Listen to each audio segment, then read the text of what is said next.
matin. Vous allez bien? Oui, bienvenue à 180. Bienvenue, je m'appelle David, je suis pasteur de l'Église.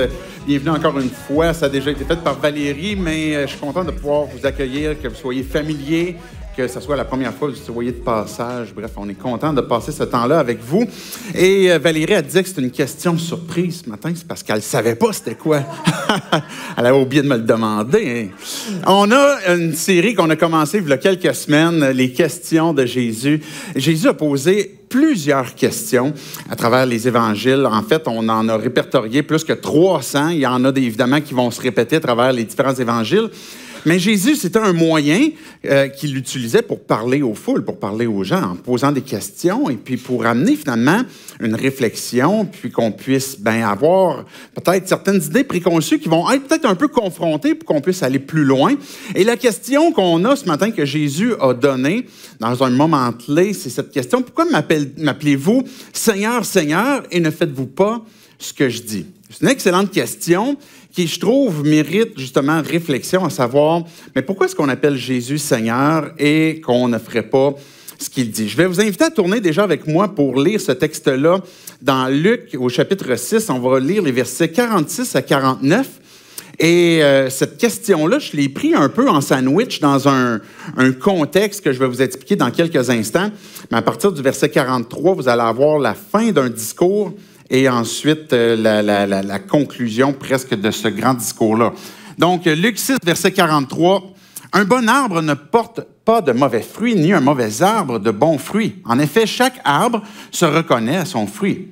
On ne cueille pas des figues sur des ronces, et l'on ne vendange pas des raisins sur des ronces. L'homme bon tire de bonnes choses du bon trésor de son cœur, et celui qui est mauvais tire de mauvaises choses du mauvais trésor de son cœur. En effet, sa bouche exprime ce dont son cœur est plein. Pourquoi m'appelez-vous Seigneur, Seigneur, et ne faites-vous pas ce que je dis? Je vais vous montrer à qui ressemble tout homme qui vient à moi, entend mes paroles et les met en pratique. Il ressemble à un homme qui, pour construire une maison, a creusé. On va arrêter là pour l'instant.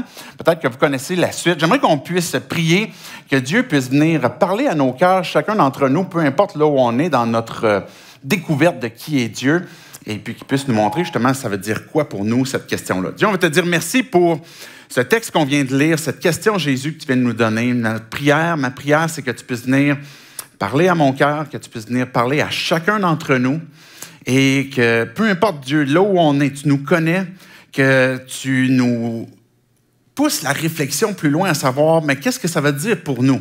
Si on veut faire de toi notre Seigneur, si on dit déjà de toi que tu es notre Seigneur, mais qu'est-ce que ça veut dire? Qu'est-ce que ça implique de faire ce que tu dis? C'est en ton nom, Jésus, qu'on prie ces choses. Amen. Amen. Il y a un adage qui dit qu'au ciel, on va avoir deux grandes surprises. C'est-à-dire, premièrement, peut-être de ne pas voir des gens qu'on s'attendait. Et la deuxième grande surprise, c'est de voir des gens qu'on ne s'attendait pas. Peut-être qu'on a certaines impressions, certaines idées de ce que c'est un christianisme, un chrétien authentique. Ça veut dire quoi? Ou c'est quoi un chrétien fake, un christianisme fake? Ça représente quoi? Par la question de Jésus, c'est un peu ça qui est sous-entendu. Vous m'appelez Seigneur, Seigneur, puis vous ne faites pas ce que je dis. Qu'est-ce que ça représente? C'est quoi le christianisme qui fait qu'on ne sera pas surpris de nous-mêmes si on se retrouve au ciel, parce qu'on aura compris qu'est-ce que ça voulait dire pour Jésus que réellement, que d'être son disciple, que d'être chrétien. À travers mon expérience de vie chrétienne, à travers mon expérience de vie dans le ministère aussi, j'ai vu plusieurs personnes venir à la foi. Peut-être que vous faites partie de ces gens-là qui êtes un peu comme à la recherche. Vous voulez découvrir c'est quoi le christianisme, c'est qui Jésus, c'est quoi cette affaire-là d'église 180, et puis d'autres églises, vous avez peut-être entendu parler, peut-être vous avez des amis qui se disent chrétiens, puis vous dites, OK, il est beaucoup trop jeune pour être fervent puis croire autant à Jésus. C'est quoi son problème? Peut-être que c'est votre question que vous vous demandez. Et puis, vous voulez comprendre justement c'est quoi le christianisme. Mais à travers le temps, j'ai vu des gens comme ce que je viens de décrire, que peut-être vous vous identifiez, qui viennent, qui se rapprochent de l'Église, puis on veut comprendre, justement, c'est quoi. Mais j'ai vu aussi des gens qui se sont approchés, puis peut-être une fois après vu, après avoir compris certaines choses, se sont éloignés ou qui n'ont jamais poursuivi leur démarche, leur foi. Peut-être que c'est à cause d'une question qui n'a pas été répondue. Peut-être que c'est à cause d'une chose qui a été choquée. Peut-être que il y a des éléments qui ne vous ont pas convaincus. J'ai vu aussi à travers le temps des gens qui sont venus. Quand je dis venus, c'est venir à la foi, venir à l'Église et qui sont partis, comme je viens de décrire, mais qui sont revenus et qui sont repartis et qui sont revenus et qui sont repartis. Et il y en a comme ça, puis peut-être que vous vous identifiez à ces gens-là, où ce que vous dites, bien, j'ai l'impression d'avoir une relation avec Jésus de j'y vais, puis je me retire, j'y vais, je me retire, j'y vais, je me retire. Et est-ce que ça révèle un bug? Est-ce que j'ai quelque chose qui ne fonctionne pas bien dans ma démarche avec Dieu, dans ma démarche avec Christ, dans vouloir devenir son disciple? J'ai vu des gens aussi fervents, des gens qui s'impliquaient dans des ministères, qui se sont impliqués dans toutes les sphères de ministère, même dans le leadership, et puis dans différents aspects de l'Église, et abandonner, mais complètement, puis renier complètement la foi chrétienne. Ça existe, il y en a. Il y a des gens qui ont connu l'Église, ont connu Christ, ont connu la Bible. Il y avait une doctrine qui était bien ancrée, et ont compris certaines choses, puis à un moment donné, pour une raison X, ben ils ont quitté, puis ils ne sont jamais revenus après. Et ça, c'est ce qui peut être des fois le plus troublant, parce que peut-être que vous avez de ces amis-là, des gens que vous connaissez. Des fois, avec l'ère Internet, aujourd'hui, on entend parler de pasteurs à travers tout le pays, puis on entend des gens qui abandonnent la foi, puis ça peut peut-être un peu nous troubler. Ça fait partie du christianisme qu'on voit dans les églises. Et j'ai vu des gens aussi qui étaient fervents, puis sans avoir abandonné complètement, ben, on driftait tranquillement. Puis drifter ou backslider, utilisez le mot hébreu que vous voulez, là. Puis ils se sont éloignés, se sont refroidis tranquillement, et puis qui ont abandonné, puis qui, après ça, je les ai reparlés, puis c'est des gens qui ont encore la foi, ont encore le désir, mais qui, des fois, se sentent tellement loin qu'ils n'osent pas revenir, puis n'osent pas faire ce pas de retour pour des raisons X, ben, qui ont peur de revenir. Puis j'ai vu des gens persévérer dans la foi à travers des années et des années et des années. Et mes parents en ont fait partie de ces gens-là qui ont connu Christ et puis qui ont persévéré, puis ils ne sont pas à leur fin encore, sont encore vivants, mais qui persévèrent. Puis vous avez peut-être des gens dans votre entourage comme ça qui persévèrent dans leur foi. Jésus a posé la question à la fin d'un grand discours qu'on appelle dans Matthieu le Sermon sur la montagne, qui représente 3 chapitres quand même, le chapitre 5, 6 et 7 du sermon que Jésus a fait sur la montagne. Et ce qu'on vient de lire dans Matthieu est fort probablement le même discours dans un autre endroit. Il a prêché le même message à une autre foule. C'est ce qu'on peut présumer, parce que dans Matthieu, on voit qu'il est sur une montagne, il est en train de s'adresser à la foule. Dans Luc, ce qu'on vient de lire, ben, il est dans une plaine, ça dit. Et puis, malgré le fait que ça soit 2 endroits différents, 2 contextes un peu différents, il y a beaucoup de similitudes dans ce qui va être développé. Et puis, même dans la conclusion que j'ai lue dans Luc 6, c'est exactement la même conclusion qu'on voit dans Matthieu. C'est-à-dire, il va parler de l'arbre qui donne du bon fruit, du mauvais fruit. Il va pas nécessairement poser la question. C'est dans Luc, qui pose cette question-là. Pourquoi m'appelez-vous Seigneur, Seigneur, et faites-vous pas ce que je dis? Mais il va enchaîner dans Matthieu comme dans Luc, dans l'histoire qu'on a amorcée, c'est-à-dire, je vais vous montrer à quoi ressemble un homme qui a placé sa foi, puis qui a une foi qui est vivante, mais c'est comme un homme qui a creusé, puis qui a décidé de placer la footing de sa maison, la fondation sur le roc, et puis ensuite, il a bâti, après ça, il y a des tempêtes qui sont venues. Peut-être que vous avez déjà entendu cette histoire-là. C'est une histoire assez classique dans le christianisme. Et puis, malgré les tempêtes, ben, la maison est restée. Comparativement à l'autre maison qui a été placée directement sur le sable, suite à de grands vents de pluie, etc., ben, la maison a été brisée parce qu'elle était sur le sable. Et Jésus, ce qui complétait, ben, l'application était celui qui vient à moi, qui entend mes paroles et qui les met en pratique. Et c'est ça l'élément clé dans le texte, et qui les met en pratique est semblable à celui qui a creusé puis qui s'est posé sur le roc. Comparativement à celui qui entend et qui peut comprendre certaines choses, mais qui ne les met pas en pratique, ben, c'est celui qui met sur le sable. Ça, c'est le contexte de de ce qu'on vient de lire présentement. Donc, 2 sermons qui ont beaucoup de similitudes. Sermon, ça sonne un peu négatif, là. Je ne sais pas pour vous. Là. Quand ma mère me sermonnait, c'était pas une homélie, je ne sais pas si c'est encore mieux, là, mais en tout cas, bref. Vous comprenez l'idée. Fait que c'est un message que Jésus avait pour les foules qui venaient. Et là, le mot-clé aussi que je viens d'utiliser, c'est justement les foules. Parce que tant dans Luc comme dans Matthieu, on pourrait prétendre que c'est une foule, mais le texte dit bien que c'est plusieurs foules qui viennent pour entendre Jésus. Pourquoi plusieurs foules? Parce que justement, au sein de cette grande foule-là, plusieurs groupes de gens qui viennent avec des motivations différentes. Et ça, c'est vrai encore aujourd'hui, que ce soit dans l'Église. Vous avez, je mentionnais tantôt, différents parcours, mais peut-être que vous êtes à la recherche, peut-être que vous êtes un peu curieux parce que vous avez un ami chrétien, peut-être que vous êtes chrétien, mais vous ne savez pas trop, etc. Mais il peut y avoir plusieurs types de foules dans l'Église, avec un grand E, là, je vais dire, pas juste ici, mais dans plusieurs églises. Et à l'époque de Jésus, il y avait des pauvres qui venaient, il y avait des riches qui venaient, des gens qui étaient à la recherche pour comprendre. Ça veut dire quoi quand Jésus parle du royaume des cieux, le royaume de Dieu, comme si moi je suis pauvre, si moi je suis riche, ça veut dire quoi?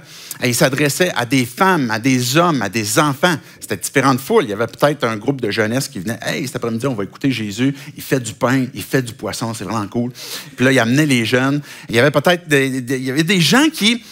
Il y avait des gens qui étaient là, certainement, qui étaient écœurés des complots romains.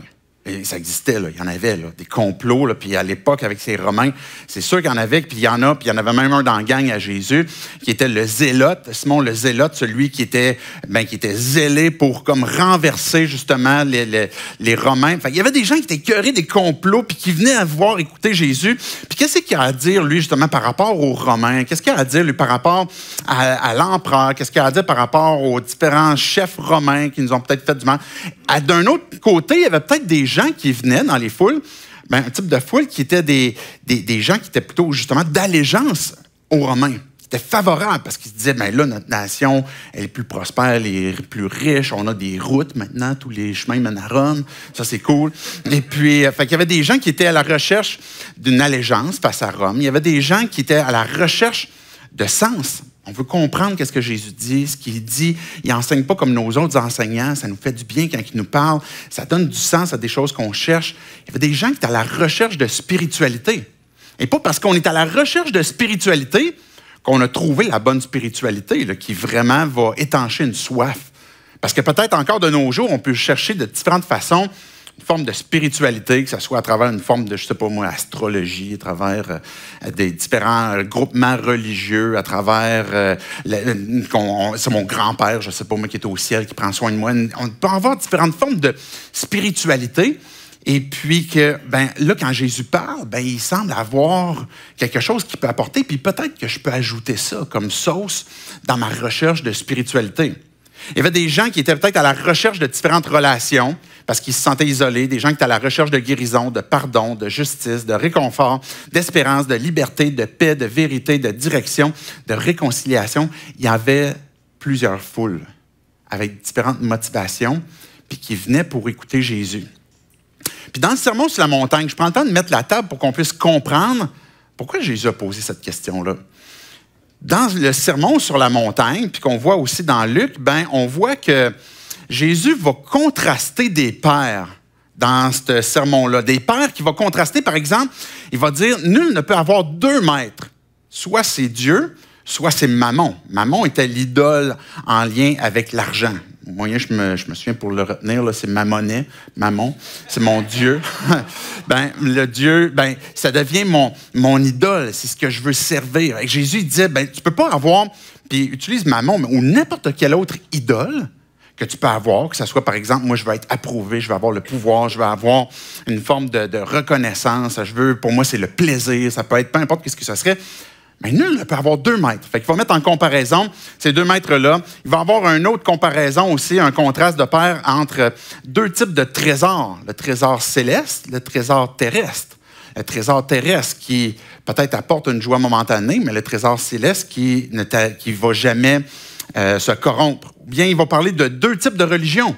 celle qu'on pratique devant les hommes, devant les gens, pour qu'on puisse recevoir comme « Hey, il est donc bien hot, lui, c'est cool, regarde comment est-ce qu'il est spirituel, comment est-ce qu'il prie, comment est-ce qu'il roule ses airs quand il parle. » Je ne sais pas qu'est-ce que ça serait pour vous une caractéristique d'une personne spirituelle, mais la comparaison, c'est fais pas ta foi, exprime-la pas pour être vu des hommes, mais plutôt de Dieu. Fait que quand tu donnes, fais-le parce que tu sais que c'est ton Père, il le sait, il connaît. Tu ne fais pas parce que tu vas être vu des autres.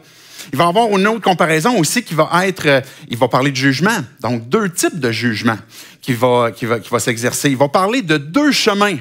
Un chemin qui est large, un chemin qui est étroit. Un chemin qui est large et confortable et dans lequel c'est facile d'emprunter. Et un chemin qui est étroit, qui est beaucoup plus ardu, qui est beaucoup plus soutenu, qui est beaucoup plus difficile et qui est celui qui mène à la vie. Jésus va parler de 2 portes. Une porte qui est large, qui est celle de la perdition. Il va parler d'une autre porte qui est une porte étroite. Même le mot, originalement, c'est plus que étroit. C'est une porte qui vient nous presser, qui vient même à la limite, nous fait mal. Parce que quand on veut suivre Christ, puis qu'on veut avoir la vie en Jésus-Christ, on a besoin de mourir à nous-mêmes. C'est ça l'image qu'il y a derrière cette porte étroite. Ou bien il va parler de... Vous êtes toujours avec moi? Je parle des contrastes là, que Jésus parle dans ce sermon-là. Donc, les 2 portes aussi, les 2 types d'arbres qui donnent des bons fruits ou des mauvais fruits. Et il va parler aussi de 2 types de fondations que je viens de mentionner. Et ultimement, ça conduit à 2 types de disciples. Un fake, un vrai. Et comment qu'on fait pour discerner l'un de l'autre? Comment on fait pour savoir... c'est un christianisme authentique ou un christianisme qui est fake. Et quand Jésus pose la question, pourquoi m'appelez-vous Seigneur, Seigneur, si vous ne faites pas ce que je dis? Le mot Seigneur, littéralement, ça veut dire maître.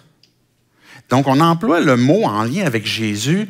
Souvent, on va utiliser le mot sauveur. Il est sauveur de l'humanité, il est sauveur, il donne le pardon, la réconciliation, etc. Il est celui qui est venu apporter dans le minuit chrétien, qui nous a enlevé le courroux, qu'on peut être pardonné. Mais Seigneur, ça veut dire quoi? C'est qu'il est maître. Ça veut dire que je suis son disciple. Et Jésus, il dit, pourquoi vous m'appelez maître? À l'époque de Jésus, là, ceux qu'on appelait maître, par exemple, Seigneur, c'était l'empereur. On appelait César maître. Et puis là, il y avait un changement d'allégeance où, là, les gens venaient à Jésus puis ils l'appelaient, bon maître, par exemple. Ils l'appelaient maître, Seigneur, Seigneur. Puis là, Jésus va dire, tu m'appelles Seigneur, Seigneur. Tu dis, tu as changé d'allégeance. Tu dis que je suis ton maître. Mais ce que je dis rentre d'une oreille puis sort de l'autre. Ça ne change rien dans ta vie. Et là, Jésus, il est en train de donner cette comparaison-là entre 2 types de disciples. Ou peut-être qu'on fait juste écouter, on fait juste entendre, et puis qu'il y a quelque chose qui ne se change pas. Ce que Jésus est en train de dire, c'est si je suis votre Seigneur, alors vous obéirez à ce que je vous dis. Puis si vous n'obéissez pas, alors je ne suis pas votre Seigneur. C'est ça qu'on doit comprendre de cette question-là. Si on n'obéit pas, ça veut dire qu'on a besoin de se poser la question, est-ce que Jésus est mon Seigneur? Est-ce qu'il y a quelque chose de vrai qui est en moi, puis qui est en train réellement de prendre racine? Poser ces questions-là, c'est un peu dérangeant, hein? C'est un peu déstabilisant, puis on ne cherche pas à animer une forme de trouble, de questionnement inutile. Mais en même temps, c'est particulièrement pertinent de bien comprendre, est-ce que ma foi, elle est authentique? Ou est-ce que je suis en train de me tromper moi-même? Parce que l'objectif de la question, c'est peut-être pas tant de savoir, OK, lui, je vais comme l'évaluer puis je vais discerner, savoir si c'est un vrai ou un fake, mais c'est pour moi-même. J'ai besoin de savoir où j'en suis. Ou sinon, si c'est clair pour moi, mais peut-être de refaire le point régulièrement, savoir, quand j'emploie l'expression « Seigneur, Seigneur », ça veut dire quoi encore pour moi aujourd'hui? Et tantôt, on va avoir la communion, la table du Seigneur, où justement, c'est un moyen que Jésus nous a donné pour se rappeler de quelle façon est-ce que Jésus est notre Seigneur et puis qui est encore en train de nous interpeller à le suivre. Jésus, on pourrait voir dans les textes, on va voir différents textes, là, on va particulièrement rester dans Luc qu'on a lu, mais je veux utiliser des passages parallèles pour découvrir 4 types de, je me souviens plus comment je dis, 4 pseudo-chrétiens. Okay, c'était mon inspiration du moment. 4 pseudo-chrétiens à travers ce qu'on voit à travers les différents textes. Par exemple, commençons avec Matthieu 7, 21, où on pourrait voir le pseudo-chrétien non pratiquants. Verset 21, ça dit, « Ceux qui me disent, Seigneur, Seigneur, n'entreront pas tous dans le royaume des cieux, mais seulement celui qui fait la volonté de mon Père céleste. » Il y a des gens où on pourrait dire, « Mais moi, je vais dire Seigneur, Seigneur, et ça se limite à des mots. » Ça se limite à des mots. Jésus va dire, bien, il y a une notion aussi de faire la volonté de mon Père céleste. Fait que ceux qui me disent Seigneur, Seigneur, ne vont pas tous entrer dans le royaume. Ils ne vont pas tous entrer au ciel. Et c'est ce que j'appelle le pseudo-chrétien non pratiquant. Et puis ça, dans notre société, je pense que c'est vraiment bien répandu. Puis je pense dans toute société, là, de différentes façons, ben, on pourrait dire, OK, je suis un chrétien non pratiquant. Je suis un chrétien culturel. C'est un peu comme une expression à la mode qui ressort ces temps-ci, où on entend parler de différentes personnalités d'État ou personnalités, peu importe, et puis qui se disent, ah, mais moi, je suis un chrétien culturel.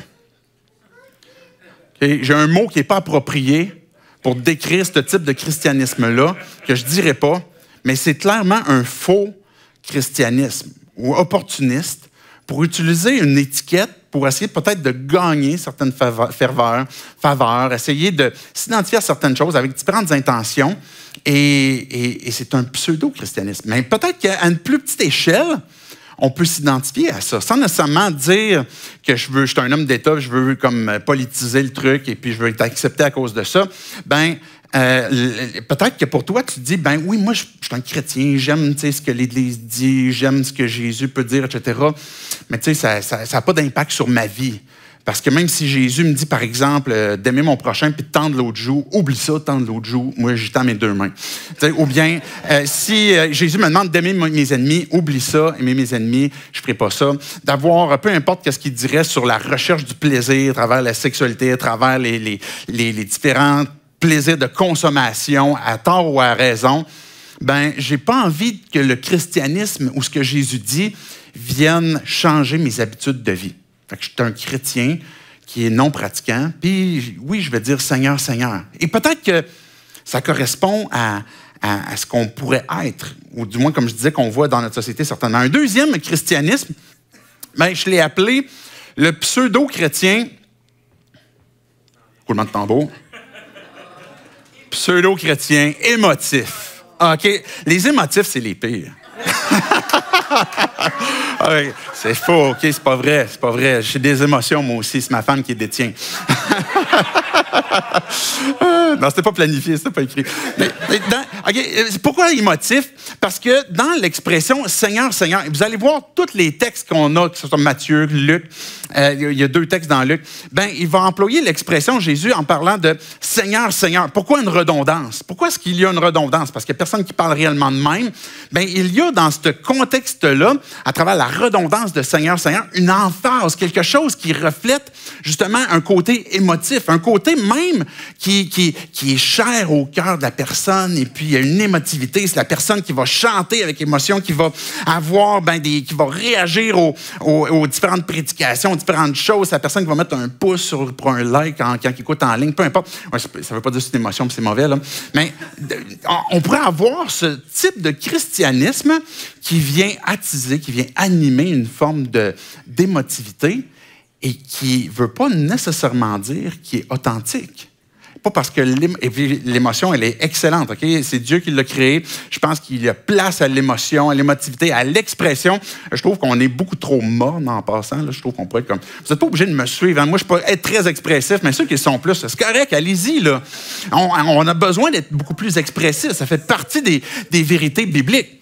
Mais... Ces émotions-là ne peuvent pas juste être voici maintenant ce qui démontre comme quoi que c'est vrai, puis j'ai vraiment un christianisme authentique parce que je vis les émotions à travers la communauté, à travers les prédications, à travers le chant, à travers peu importe. Puis quand je parle à Jésus, ben Seigneur, Seigneur. Donc, il y a une relation émotive. Mais ça ne veut pas nécessairement dire que c'est vrai. Puis c'est pour ça que Jésus dit, c'est pas tous ceux qui me disent Seigneur, Seigneur qui vont entrer dans le royaume des cieux. Il y a un troisième christianisme que j'ai appelé les pratiquants radicaux. Le pseudo-chrétien radical. OK? Regardez ce que le texte dit. versets 22 et 23. « Beaucoup me diront de ce jour-là, « Seigneur, Seigneur, n'avons-nous pas prophétisé en ton nom? N'avons-nous pas chassé des démons en ton nom? N'avons-nous pas fait beaucoup de miracles en ton nom? Alors je leur dirai ouvertement, « Je ne vous ai jamais connus. Éloignez-vous de moi, vous qui commettez le mal. » OK? Est-ce qu'il y a un signe qu'on pourrait penser qui est le plus évident que quelqu'un qui arrive avec une prédication, avec une prophétie, ainsi parle l'Éternel, puis avec une théologie ou avec un enseignement profond ou avec des choses qui sont apportées à travers les Écritures et puis comme voici qu'est-ce que Dieu il dit. On parle d'un certain leadership spirituel, là. Des gens qui ont prophétisé, puis pas juste prophétisé, ça dit en ton nom. On l'a fait en ton nom. On avait une bonne intention, du moins c'est ce qu'on montrait. Puis Jésus va même dire, il y a des gens qui vont dire, on a fait des exorcismes en ton nom. Tu sais, on a vu des démons s'en aller, on a vu des choses extraordinaires, on a vu des manifestations spectaculaires. Et c'est sûr que Jésus est là-dedans. C'est sûr. On a vu des manifestations incroyables. On a vu des miracles. On a vu des gens se relever, on a vu des boiteux marcher, on a vu des aveugles retrouver la vie, on a vu des sourds qui ont retrouvé l'ouïe. On a vu toutes sortes de guérisons comme ça.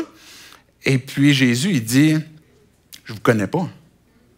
Des guérisons, des exorcismes, des prophéties, des enseignements, je ne vous connais pas. Il y a, même malgré les prophéties, les exorcismes, les miracles, ces manifestations-là spectaculaires ne sont même pas en soi un signe que Jésus était là-dedans. C'est même pas un signe que ces personnes-là qui le font connaissent réellement Jésus. Et j'ajoute une petite mini-parenthèse que même la recherche de surnaturel, parce que souvent, on pourrait être bluffé, et puis en passant, je ne suis pas contre, comme je ne suis pas contre les émotions, je disais tantôt, je ne suis pas contre l'aspect surnaturel des choses, que ce soit les miracles, que ce soit des exorcismes, ou peu importe. Je pense que ces choses-là peuvent arriver, mais ça ne veut pas dire que parce qu'on est à la recherche de ces choses-là, qu'on en voit, qu'on est en train d'expérimenter un christianisme dynamique, vivant, rafraîchissant. Ça ne veut pas dire ça. Mais oui, ça fait partie quand même de la vie chrétienne, mais ce n'est pas le signe absolu. Et je l'ai appelé pratiquants radicaux parce que c'est des gens qui semblent, comme je disais, faire des choses, qui semblent faire des pratiques, comparativement à ceux qui professent qui ne sont pas pratiquants. Ceux-là sont pratiquants, ils vont même professer, ils sont pratiquants, ils vont même le faire au nom de Jésus. Et il y a quelque chose qui est mort. Quelque chose qui n'est pas vivant, là. Et c'est un pseudo-chrétien radical. Et puis encore là, ça ne veut pas dire qu'il ne faut pas avoir une foi qui est bold ou qui est audacieuse, mais pas parce qu'il y a eu ces grandes œuvres-là spectaculaires, puis que je me suis livré à ça, que ça reflète un christianisme authentique. Et une dernière facette, peut-être, d'un christianisme déconnecté, le pseudo-chrétien, justement, déconnecté. Pourquoi je l'ai appelé comme ça? Regardez ce que ça dit dans Luc. On se retrouve un peu plus loin dans Luc. Il y a un peu le même concept encore de discours qui est en train de se terminer. Ça veut dire au verset 24, « Efforcez-vous d'entrer par la porte étroite. En effet, je vous le dis, beaucoup chercheront à entrer et ne le pourront pas. Quand le maître de la moisson sera levé et aura fermé la porte, vous qui êtes dehors, vous commencerez à frapper à la porte en disant, « Seigneur, Seigneur, ouvre-nous! » Et il vous répondra, « Je ne sais pas d'où vous êtes. » Alors vous vous mettrez à dire, « Nous avons mangé et bu devant toi, et puis tu as enseigné dans nos rues. » Il répondra, « Je vous le dis, je ne sais pas d'où vous êtes. Éloignez-vous de moi, vous tous qui commettez l'injustice. » C'est un autre type de christianisme que j'ai appelé un christianisme déconnecté. Pourquoi? Ça dit qu'à la fin, Jésus il parle, le maître de la moisson va se lever, il va fermer la porte, le temps de repentance sera terminé, le temps que Dieu a déterminé avant qu'arrive justement ce temps-là de jugement où Jésus ferme la porte, le maître de la moisson la ferme, ça dit qu'ensuite, il y a des gens qui vont rester dehors, puis ces gens-là vont cogner à la porte et puis ils vont dire « Hey, Seigneur, Seigneur, ouvre-nous! T'as fermé trop tôt, on n'a pas eu le temps d'entrer. » Puis là, Jésus dit « je ne sais pas d'où vous êtes. » Pourquoi je ne sais pas d'où vous êtes? Je ne sais pas si vous avez accroché sur cette question-là. Puis même à la fin, il va dire aussi, je vous le dis, je ne sais pas d'où vous êtes. Éloignez-vous de moi. Il y a un élément étranger. Je ne sais pas d'où vous venez. Je ne sais pas d'où vous êtes. Je ne vous connais pas. Puis pourtant, ces gens-là vont dire, on a mangé puis on a bu avec toi. Tu t'es promené dans nos rues, puis tu nous as enseigné. Là. Il y avait quelque chose où on était présent, on était là, on a participé, on a connecté, puis finalement, c'était mort. Il y a quelque chose qui n'était pas là, et puis qui était étranger encore. Il y avait quelque chose qui, dans le cœur peut-être de ce chrétien-là, n'est pas connecté à qui est Dieu réellement. OK, découragez-vous pas parce que ce n'est pas juste des fausses facettes de christianisme. Là. J'en ai montré 4 parce que c'est les 4 facettes qu'on trouve à travers les différents textes où justement on voit l'expression « Seigneur, Seigneur ». Alors, on l'a vu dans Matthieu, on l'a vu dans Luc à 2 différentes reprises. Et Jésus prend le temps de dire ça, qu'on pourrait affirmer que Jésus est notre Seigneur et notre Maître, mais il y a quelque chose qui est soit déconnecté, qui est soit radical, mais qui n'est pas vivant, qui est soit qui est très émotif, mais qui n'est pas enraciné dans la vraie foi, ou soit on professe des choses, mais qu'on ne pratique pas, qu'on ne vit pas, qu'on ne laisse pas les choses nous transformer. Comment savoir si ce que je crois, si je suis un chrétien authentique? Comment savoir si mon christianisme est fake? En fait, je voudrais poser la question, premièrement, pour ceux, si vous êtes avec nous ce matin ou si vous écoutez en ligne, vous ne vous identifiez pas comme chrétien, vous ne vous identifiez pas comme des gens qui suivent Christ, cette question-là est bonne pour vous aussi. Pourquoi? Parce que c'est important de regarder au bon endroit pour voir c'est quoi le christianisme. Parce que malheureusement, comme on vient de décrire, il y a des faux portraits de ce que c'est le christianisme, de ce que c'est l'Église, de ce que c'est Jésus. Puis je ne cherche pas à vous vanter comme dire, OK, il y a juste l'Église 180 qui a la vraie face de ce que Jésus... C'est pas ça que j'essaie de vous dire. Là. C'est ce à quoi je vous réfère, évidemment, c'est les évangiles, ce que Jésus a dit de lui-même. Puis ramener avec sa question où ce que Jésus lui-même a dit, OK, il y a des faux disciples. Vous m'appelez maître, puis vous ne faites pas ce que je dis. C'est à la recherche de qui est Dieu. Tu veux comprendre c'est quoi le christianisme. Tu veux comprendre c'est quoi être un chrétien. C'est important de regarder, d'écouter c'est quoi que Jésus disait. Malheureusement, l'Église, et l'Église avec un grand E à travers l'histoire, n'a pas toujours été très glorieuse pour refléter qui était Jésus. On pourrait commencer avec les premiers empereurs, les premiers chefs où on a commencé à mixer une forme de religion et d'État, puis de contrôle, puis il a commencé à avoir toutes sortes de trucs dans les premières années où justement on a vu un christianisme se répandre au niveau national. Et puis là, tout d'un coup, c'est devenu une forme de pouvoir, une forme non seulement de pouvoir, mais il y avait même aussi des éléments, que ce soit économiques, que ce soit sociaux, que ce soit de différentes politiques, bien qu'on voulait comme que le christianisme puisse teindre tout ça. Puis tu arrives après ça dans le moment des croisades. C'est pas un moment glorieux non plus du christianisme, où là, il y a eu des croisades, puis les chrétiens allaient tuer du monde. C'est pas super glorieux. Là. Fait que si on relit le Sermon sur la montagne, les croisades s'arrêtent là. C'est fini. Si on relit ce qu'on a vu dans le Sermon sur la montagne, mais ce christianisme-là de pouvoir politique, puis de contrôle, puis ça meurt là. Ça meurt là. Le christianisme, on a besoin pour découvrir ce que c'est, puis si tu es à la recherche de ce que c'est, de regarder au bon endroit. Et puis malheureusement, oui, c'est vrai, tu vas voir des mauvaises expressions de qui est Jésus, puis de ce que c'est le christianisme. Mais pour le croyant, c'est important aussi de se poser la question. Comme je disais tantôt, peut-être que tu dis, moi, je n'ai pas de doute sur est-ce que je marche avec Christ, est-ce que je suis un croyant, etc. Mais le fait de se reposer la question nous permet de faire le tuning, peut-être, de notre instrument, de notre marche avec lui. Ou bien, si on se repose la question, ça nous permet de savoir, est-ce que je suis en train de suivre Christ avec la bonne motivation, avec la bonne compréhension de ce que c'est. Pourquoi m'appelez-vous Seigneur, Seigneur? Quand je prie puis que je dis Seigneur à Jésus puis je lui parle, est-ce que je suis cohérent dans ma vie? Est-ce que je suis cohérent avec ce que je crois, ce qui est avec dans mon esprit en ce qui concerne Jésus? Et on a besoin de se faire peut-être une petite auto-évaluation à savoir de quelle façon est-ce que je crois ça. À l'inverse, on pourrait dire, OK, il y a un christianisme moralisme, et puis peut-être que c'est celui-là qu'il faut que je fasse mon auto-évaluation pour savoir, mais je l'emploie déjà négativement, fait que vous savez où ça s'en va, là. Mais, tu sais, où est-ce que, OK, il faut que j'obéisse. Il faut que j'obéisse plus. C'est vrai, c'est pas contre ce que Jésus disait. Mais si tu relis le Sermon sur la montagne, Tu vas voir que Jésus va dire, il faut que votre justice surpasse celle de ceux qui la performent le mieux déjà. Fait que là, on part un peu en arrière. Il y a déjà du monde qui performe, puis là, il faut que ta justice surpasse celle-là. OK, tu ne dois pas tuer. OK, tout le monde est d'accord avec ça, il n'y a pas personne qui va tuer. Mais Jésus il dit dans le Sermon sur la montagne, mais si tu haïs ton frère, tu es comme un meurtrier. OK, tu veux pas observer des choses qui sont mal dans une forme de, je sais pas moi, une exposition sexuelle, et puis que ça soit les Jeux olympiques à l'entrée, ou que ça soit de la porn, ou peu importe. Là, moi, je m'obtiens de ça, et puis je veux pas aller vers ça, puis je veux obéir. Mais Jésus, il disait, mais dans le fond, si tu le fais dans ton cœur, c'est la même chose. Fait que le Sermon sur la montagne, ce que Jésus dit, c'est que non seulement il est en train de dire, ce qui vous a été dit, là, c'était ça la loi, c'était ça en fait, moi, je vous dis que c'est beaucoup plus que ça. C'est beaucoup plus que ça. Si tu penses que tu as réussi à atteindre l'objectif de ce qu'il ne fallait pas que tu dépasses dans la loi, c'est parce que c'est au-delà des actions, c'est ton cœur qui doit être là aussi. C'est tes pensées. Puis tout le monde, on le sait que ça ne marche pas, qu'on est disqualifié. Fait que ça veut dire quoi?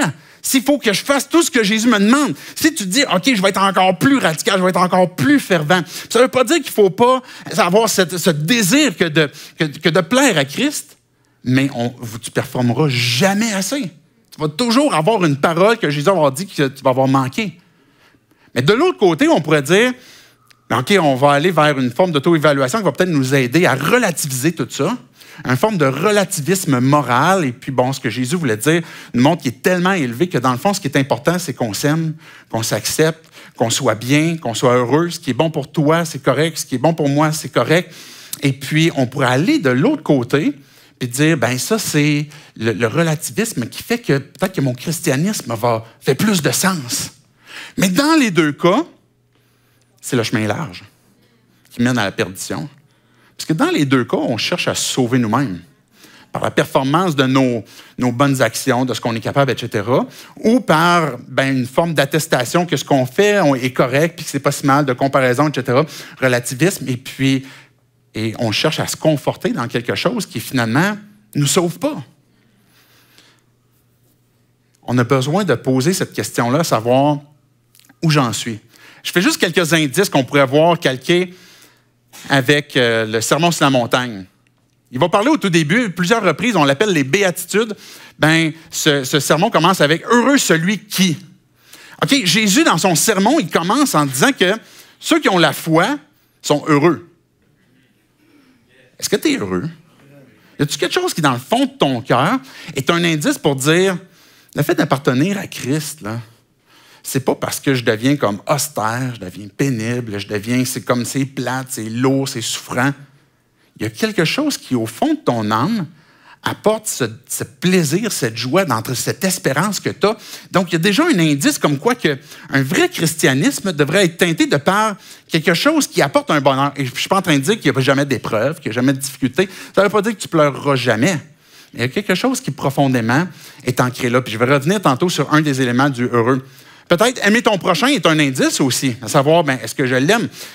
OK, la réalité, que tu sois croyant ou non, on haït tous notre ennemi. Okay? C'est un ennemi, c'est ça la définition. On ne l'aime pas. Mais l'indice, c'est est-ce que je veux l'aimer? Est-ce que je suis prêt à l'aimer? Est-ce que j'ai besoin de l'aide de Dieu et de sa grâce pour que je puisse l'aimer? Puis quand il me tend l'autre joue, un proverbe qui dit que le cœur de l'homme répond au cœur de l'homme, on n'a pas envie de tendre l'autre joue. Il n'y a pas personne qui a envie de faire ça.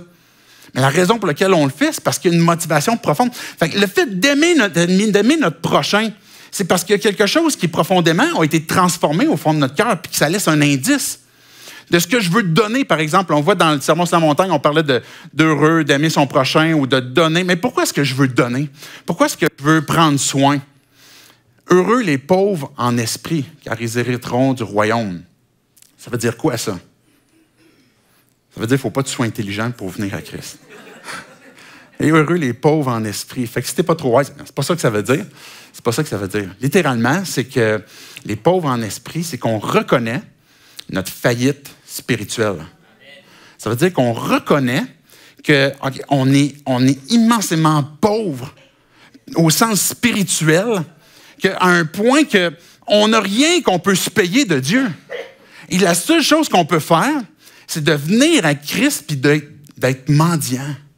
J'ai besoin de toi. J'ai besoin que tu interviennes. J'ai besoin que tu fasses de quoi dans ma vie. Heureux les pauvres en esprit parce qu'ils vont hériter le royaume de Dieu. Mais ça veut dire que si on est riche sur terre, puis je pense que la plupart des Québécois, on est riche quand même avec différents aspects de nos vies, mais ça veut dire que même si on est riche, si on comprend que j'étais dans une faillite spirituelle, ça veut dire que ma vie, à quelque part, même sur terre, va faire en sorte que je vais prendre soin des gens autour de moi, parce qu'il y a quelque chose de logique où j'ai reconnu ma faillite spirituelle, j'ai reconnu comme quoi que je suis un mendiant et que je vais prendre soin de ceux qui sont sur terre, sont littéralement des mendiants.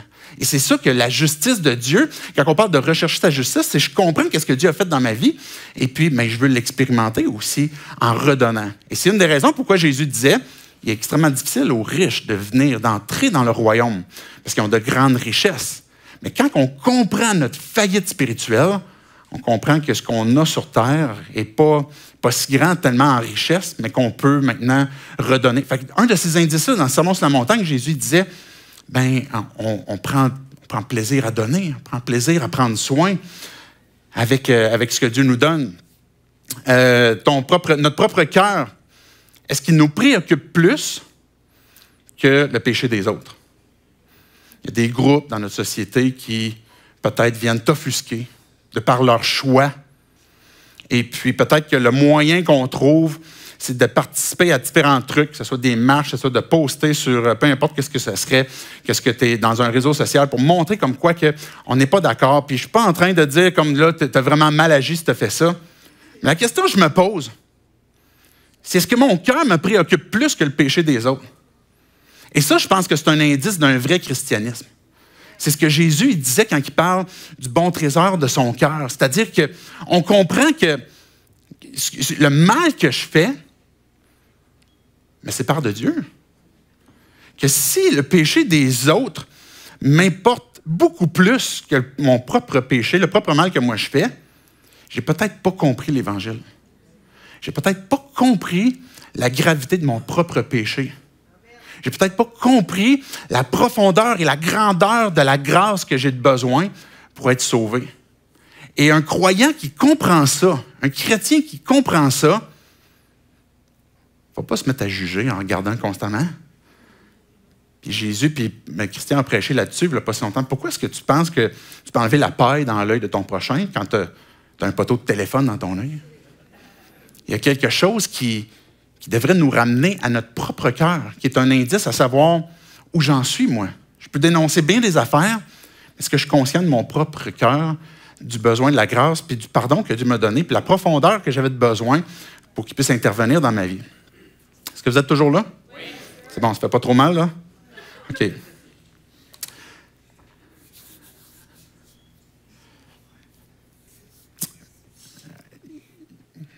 OK, j'essaie de résumer tout ça. OK, il faut que vous repartiez quand même avec un indice positif, là, hein, vous êtes d'accord? OK. L'indice positif dans ça, c'est la suite du texte qu'on voit dans Luc. On a terminé tantôt l'histoire du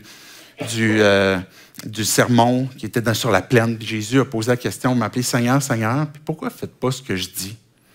Et tout de suite après, Luc, sous l'inspiration du Saint-Esprit, a apporté une histoire qui s'est passée, qui reflète, je suis convaincu, la réponse de Christ.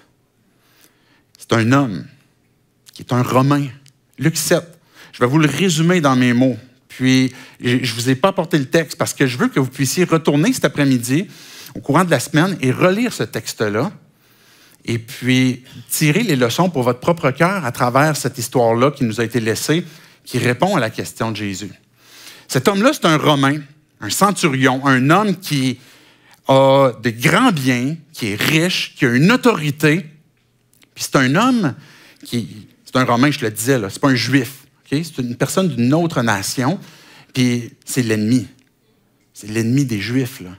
Mais ce gars-là, il a décidé quand même de faire du bien, malgré le fait que les Romains, les gens de sa gang, puis peut-être que lui-même, à l'occasion, il a fait du mal, il a persécuté, il a tué, il a peut-être eu des abus de différentes façons. Mais ce gars-là, il cherche quand même d'une façon ou d'une autre d'essayer de faire du bien autour de lui. Puis, il a décidé de donner de l'argent, de son argent, pour une synagogue, pour la construction, pour des rénovations, etc.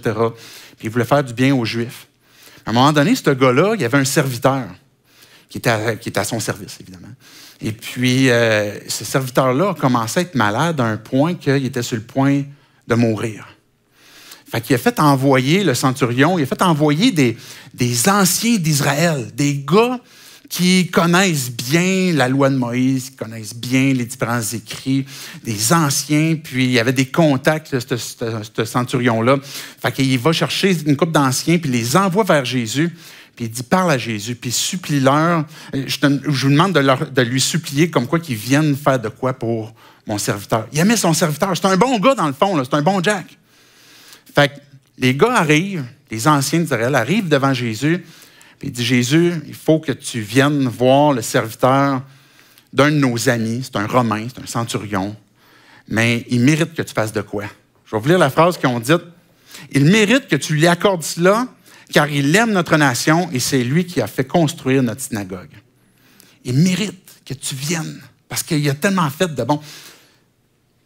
Déjà là, cette pensée-là reflète ce que toute religion croit et développe, puis qu'on peut intégrer dans le christianisme, que si tu fais les bonnes choses, puis tu bâtis suffisamment comme des éléments positifs, ça va t'amener à mériter.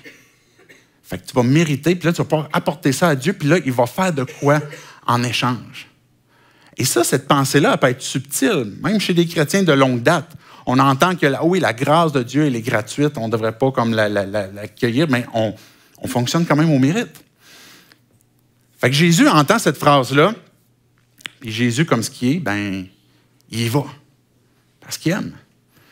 C'est intéressant de voir comment est-ce que Jésus a non seulement jamais parlé négativement des centurions, des Romains comme ça, mais même, en fait, ça a été souvent positif. Jésus, il s'en va vers cette personne-là d'une autre nation, et puis il se rend là, puis là, proche de la maison, le centurion, il envoie des amis. Pas des anciens, mais il envoie de ses amis. Puis là, les gars, vous allez aller dire à Jésus qu'il ne peut pas venir chez nous, parce que je ne mérite pas qu'il mette les pieds chez nous. Je ne mérite pas qu'il entre. Et puis, je veux pas qu'il vienne chez nous. Seigneur, prends pas tant de peine, car je ne suis pas digne que tu entres sous mon toit. C'est intéressant, hein, en comparaison. D'une part, les anciens qui vont dire, il mérite que tu fasses de quoi. Mais ce gars-là, finalement, quand Jésus est tout près, il envoie ses amis et il dit, prends pas la peine parce que je ne mérite pas. Déjà là, on voit qu'il y a quelque chose dans le cœur de cet homme-là qui avait compris qu'est-ce que ça veut dire un maître, qu'est-ce que ça veut dire un Seigneur, qu'est-ce que ça veut dire un sauveur et Seigneur. Je ne sais pas s'il comprenait tous les aspects de qui Jésus était, mais il a compris que ce n'était pas à cause du mérite. Et ça, c'est un élément important du christianisme, que ce n'est pas à cause du mérite. Mais dis un seul mot, et puis mon serviteur sera guéri. Parce qu'il va dire, moi, là, j'ai des gens sous moi, là. J'ai des gens qui m'obéissent. C'est un centurion, là, c'est un officier romain. Il y a plein de gens qui l'obéissent. Puis il dit à Jésus, je dis un mot, puis les gens, ils le font. Puis je sais qu'ils vont le faire. Puis j'ai confiance comme quoi que si je donne un ordre, si je donne une consigne quelconque, ça va se faire. Jésus dit un mot. Puis je sais que ce qui va se passer, ça va être obéi. Ta parole va s'accomplir. Un seul mot. Cet homme-là avait compris l'autorité de Jésus. Avait compris la puissance que Jésus pouvait avoir avec simplement sa parole. De dire une parole, puis que la vie est transformée. En effet, moi aussi, je suis un homme soumis à des supérieurs et j'ai des soldats sous mes ordres. Je dis à l'un, pars, et il part, à un autre, viens, il vient, et à mon esclave, fais ceci, et il fait cela. Lorsque Jésus entendit ces paroles, savez-vous qu'est-ce qu'il a fait? Il l'admira. Hey, imaginez, Jésus qui tombe en admiration devant un simple mortel. Et là, c'était le cas, un mortel romain en plus, ça, effectivement. Un officier. Et puis Jésus s'est tourné vers la foule puis il a dit, j'ai jamais vu en Israël J'ai jamais entendu parler, même en Israël, même de ceux qui ont une bonne théologie, même de ceux qui sont très radicaux, même de ceux qui disent Seigneur, Seigneur, même de ceux qui sont très présents. J'ai jamais vu une aussi grande foi que cet homme-là. Lorsque Jésus a entendu ces paroles, il admira l'officier. Se tournant vers la foule qui le suivait, il dit, je vous le dis, même en Israël, je n'ai pas trouvé une aussi grande foi. De retour à la maison, les personnes envoyées par l'officier trouvèrent l'esclave qui avait été malade en bonne santé. Une seule phrase avait transformé la vie. Cet épisode-là qu'on voit dans la suite du texte, je pense que c'est un sample, un échantillon de voici une foi qui transforme, qui n'est pas basée sur le mérite, mais qui est basée sur le besoin. Où je suis un mendiant devant Dieu, j'ai besoin qu'il intervienne.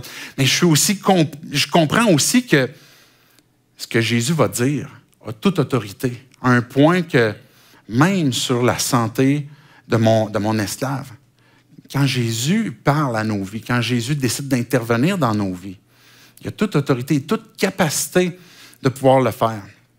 Qu'est-ce que ça veut dire pour nous? J'ai invité les musiciens à s'avancer. Qu'est-ce que ça veut dire pour nous? Il y a plusieurs foules encore aujourd'hui. On entend ce message-là, puis je dis foule. Peut-être qu'il y en a parmi nous que tu t'identifies comme « ben moi, je ne crois pas ». Qu'est-ce que ça veut dire pour toi, cette phrase-là que Jésus a dit « ben pourquoi m'appelez-vous Seigneur, Seigneur, puis faites-vous pas ce que je dis ». Mais tu dois comprendre que même pour Jésus, il y avait un christianisme, des disciples authentiques, puis il y en avait des fakes. Puis il n'a pas toléré l'entre-deux, comme « moi, il n'est pas si pire ce qui est entre les deux ». C'est comme non, il y a quelque chose de vrai ou de faux. Et puis il y a un choix à faire, à savoir, mais de quelle façon est-ce que tu veux comprendre le christianisme qui nous est présenté par Jésus, celui qui est le maître que tout chrétien, en théorie, devrait dire, c'est celui que je suis, c'est celui que je veux obéir. Si je suis celui, par exemple, je crois, mais je me suis éloigné et j'ai besoin de revenir. Et ça veut dire quoi pour toi? Est-ce que Jésus est encore ton sauveur? Est-ce que tu crois que Jésus est encore celui qui peut te sauver? Et si oui, mais certainement qu'il veut être aussi ton Seigneur. Mais il y a une repentance, peut-être un élément à abandonner, peut-être qu'il y a un élément de la foi à saisir pour dire je veux revenir à Christ. Peut-être un mensonge à abandonner. C'est peut-être là qu'il faut commencer. Il y a des mensonges, des fois, qu'on croit, qui nous privent de pouvoir revenir, puis de nous rappeler la vérité aussi. Oui, tu as backslidé, oui, tu as drifté, mais tu peux te repentir. C'est ça la vérité. Tu peux revenir. Ce n'est pas à cause du mérite, mais à cause de l'œuvre que Jésus a faite. Peut-être qu'on pourrait avoir une tendance à être moraliste, je disais tantôt, ou un relativisme. Et ces deux voies-là, on disait qu'ils viennent nous conforter à quelque part. Mais ce qui transforme réellement nos vies, c'est l'Évangile. C'est le fait que Jésus est venu sur terre, qu'il a pris notre chair, qu'il a pris notre forme pour vivre sur terre, pour prendre le mal qu'on fait, qu'on a fait, qu'on va faire. Qu'en allant à la croix, en donnant sa vie, qu'il est en train de livrer sa vie en sacrifice pour qu'on puisse obtenir la liberté, le pardon, la réconciliation. Pas sur une base de mérite, mais parce qu'il nous a donné sa grâce. Et qu'on a besoin de revenir à cet évangile, qu'on a besoin de se prêcher continuellement. Que si tu es un croyant, tu as besoin continuellement de te rappeler que Jésus a dit « Tout est accompli ». J'ai tout accompli. À chaque jour, ma grâce te suffit. Maintenant, place tes yeux sur moi. Aime-moi. Laisse-toi aimer premièrement. Laisse-toi étreindre. Puis aussi, ça va découler de cet amour que j'ai pour toi pour que tu puisses aimer aussi ton prochain. Mais il y a ce premier pas où si on appelle Seigneur, Seigneur, puis qu'on n'est pas prêt à lui obéir, à la racine du problème, c'est quoi? C'est l'amour. C'est qu'on a un problème d'amour envers notre Sauveur. Puis Jésus disait tantôt dans le texte qu'on a lu, puis je veux simplement relire ces quelques versets-là. Ça va les musiciens, je vous ai fait venir un peu tôt finalement. Hein? L'homme bon tire de bonnes choses de son bon trésor, de son cœur. Jésus, il parle du cœur qui est là. Le christianisme n'est pas quelque chose qui se prend à l'extérieur, qui vient apporter une sauce, qui vient transformer différentes façons de faire. Le christianisme, c'est une bonne nouvelle. L'annonce comme quoi que tout a été accompli et puis que notre cœur peut être réconcilié, que notre vie peut être réconciliée avec Christ et qu'on peut obtenir le pardon. Mais c'est là que ça commence. Quand que Jésus parlait de l'arbre qui donne du bon fruit, du mauvais fruit, etc., pourquoi? Mais c'est parce que c'est dans sa nature. J'ai besoin que ma nature soit transformée. J'ai besoin que mon cœur soit transformé. J'ai besoin que mon esprit soit transformé. C'est le point de départ de ce que c'est le christianisme. Et quand je comprends ça, mais je comprends c'est parce que Dieu m'a aimé le premier. J'ai besoin de me repentir maintenant du mal que je fais pour dire, Dieu, tu m'as tellement aimé, tu m'as donné ta vie. Puis je comprends que le mal que je fais a une gravité à ce point que je suis séparé de toi puis je suis destiné pour l'enfer.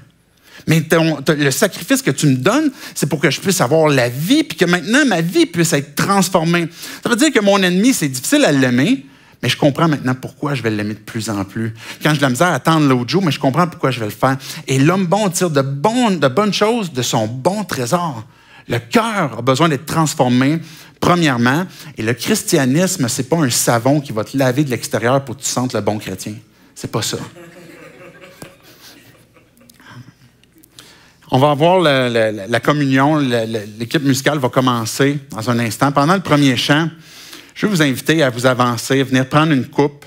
En dessous là, des napkins, là, il y a des craquelins. On s'arrange pour que tout le monde puisse participer, que si tu as placé ta foi en Christ, Jésus disait que c'est un moyen de se rappeler, d'annoncer la mort de Christ, de se rappeler qu'est-ce qu'il a fait pour nous, et puis de proclamer aussi la vie sur nos vies que Jésus a donnée. Puis de faire le point, de se rappeler qu'est-ce que l'Esprit est en train de dire à ton cœur. Fait que tu viens avant, tu peux prendre une petite coupe, un petit craquelin. Je disais qu'on essaie d'avoir une pratique qui accommode le plus possible. Fait que c'est pas du vin, c'est du jus. C'est des craquelins qui n'ont pas de gluten. Je sais qu'on a des gens qui sont allergiques au gluten. Puis ça n'a même pas été avec des contaminations croisées. Fait que l'idée derrière ça, quand on prend la communion, quand on prend la table du Seigneur, c'est qu'on se rappelle à travers ce craquelin, ce pain-là, que Jésus, au dernier repas, il a pris ce pain, il l'a brisé, puis il a dit, c'est mon corps qui a été brisé, qui est rompu, que j'ai donné, que je donne en sacrifice pour vos vies. Puis la coupe nous rappelle le sang que Jésus a versé, la vie qu'il a donnée pour que nous, on puisse avoir la vie. La mort qu'il a portée, la condamnation qu'il a portée pour qu'on puisse avoir le pardon de nos péchés. Et quand on prend cette coupe-là, on est en train de se rappeler, Jésus est mort parfaitement pour moi. Complètement. Tout a été accompli. J'ai toutes les bonnes raisons de continuer de le suivre, de continuer de marcher, de continuer de lui obéir. Puis dans les moments où j'ai des difficultés, puis c'est pas toujours facile, puis que je ne puisse pas toujours faire ce qu'il veut que je fasse, mais que je me rappelle que tout a été accompli, qui a transformé mon cœur, puis qui va le faire encore. Puis de le solliciter pour dire, Dieu, j'ai besoin de ton aide, j'ai besoin encore de cette bonne nouvelle dans ma vie qui va me transformer encore. Je vais vous inviter à vous lever, je vais prier, puis après ça, vous allez pouvoir venir en avant, prendre les éléments, retourner à vos places. Pas besoin d'attendre qu'on prie pour prendre les éléments. Une fois à votre place, vous pouvez prier pour vous-même, prendre premièrement le petit craquelin, puis ensuite prendre la coupe. Puis dans ce moment de méditation. Dieu, on veut te dire merci pour ta parole. Merci parce que tu nous as posé cette question. Pourquoi m'appelez-vous Seigneur, Seigneur? Faites-vous pas ce que je dis. Dieu, notre prière, c'est que on veut pas juste repartir troublé puis dérangé par cette question-là, mais on veut que peut-être à travers ce trouble ou cette question-là, mais qu'il y ait une lumière qui se fasse sur nos cœurs, là où on est avec toi. Ton message a toujours été clair, Jésus. Tu veux qu'on soit tes enfants, tu veux qu'on te suive. Tu nous as tout donné, ce qui contribue à la vie, à la piété. Tu nous as tout donné pour qu'on puisse être heureux, comme tu as commencé dans le Sermon sur la montagne, qu'on puisse reconnaître notre faillite spirituelle, mais de quelle façon aussi est-ce que tu viens nous apporter ta richesse pour qu'on puisse maintenant vivre en abondance avec cette vie maintenant aussi que tu veux qu'on puisse redonner autour de nous. Dieu, que ta parole puisse ancrer nos cœurs, ancrer nos pensées. Puis viens répondre à ces questions. À travers ce temps de communion, Dieu, ma prière, c'est que pour chacun d'entre nous, Esprit Saint, que tu viennes nous parler, que tu viennes nous révéler. Qu'est-ce que tu veux qu'on t'abandonne? De quelle façon est-ce que tu veux qu'on te fasse confiance? De quelle façon est-ce que tu veux qu'on arrête de fonctionner au mérite, mais qu'on saisisse ta grâce? Parce que tu as tout accompli ce qui est nécessaire. Alors, viens répondre à ces questions-là. Reçois toute gloire et tout honneur, puis c'est en ton nom, Jésus compris. Amen.